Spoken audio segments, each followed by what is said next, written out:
Here, I'll introduce the Gsir, 3D Gaussian splatting for inverse rendering.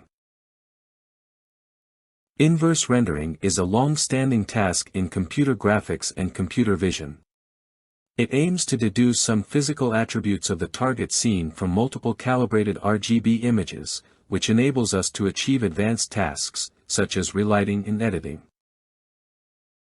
Some previous neural inverse rendering methods represent geometry as a surface and use BRDF to describe the surface material, such as Cvpr. The methods can produce results that are better applicable to the modern graphics pipeline, but they struggle to produce high-quality geometry and appearance results. There are some other methods, like Tensor-IR, that use a volumetric density field to represent the geometry and model a BRDF field. These methods can produce better visual effects but require major modifications to the graphics pipeline, especially the implementation of implicit fields. In addition, all these methods perform time-consuming raycasting algorithms to query the ray-specific visibility to model the indirect illumination.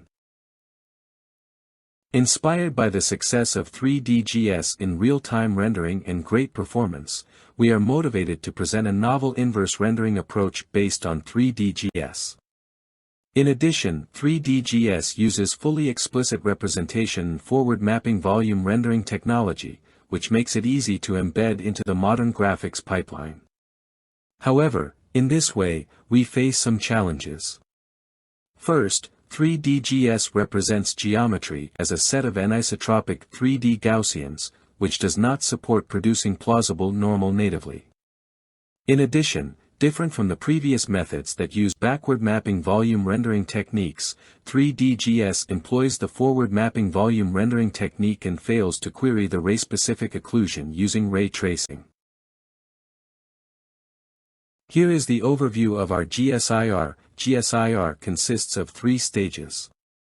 In the first initial stage, we learn 3D Gaussians with normals from the given set of calibrated images to determine the geometry of the target scene. The supervision of the normal map is obtained by derivation of the UV space from the rendered depth map.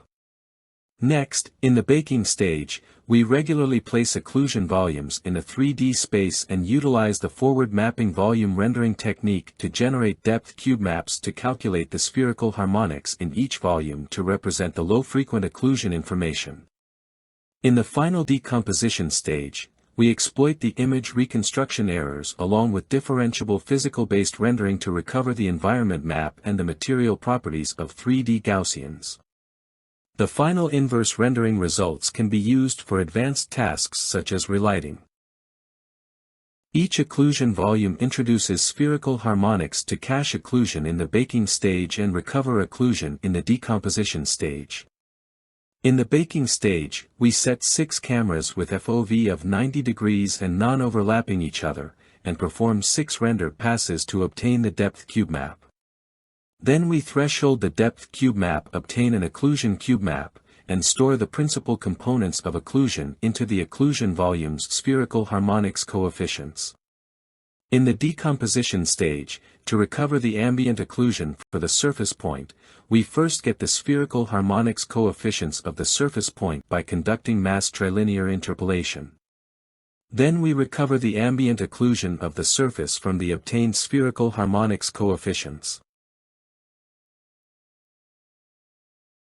In experiments, Gsir outperforms baseline methods in terms of novel view synthesis and albedo quality on the Tensor-IR synthetic benchmark.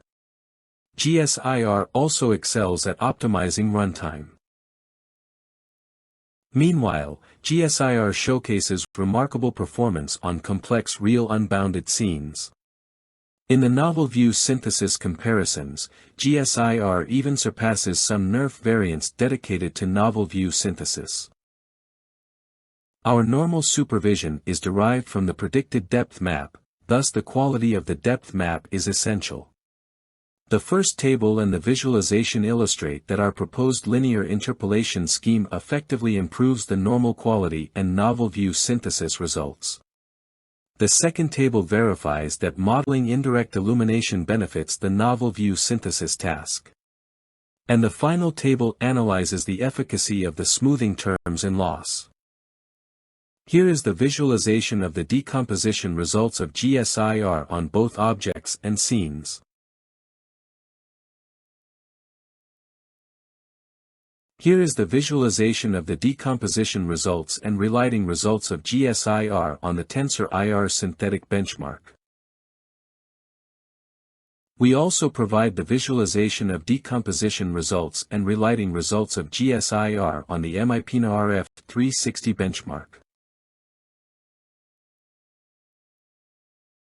To better demonstrate the application of GSIR in advanced tasks, we use the more widely used point light source and the inverse rendering results in MIPNA-RF 360 to perform relighting tasks.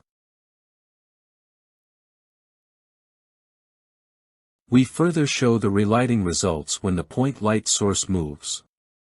The results show that GSIR can accurately recover the geometry and material properties to achieve advanced tasks.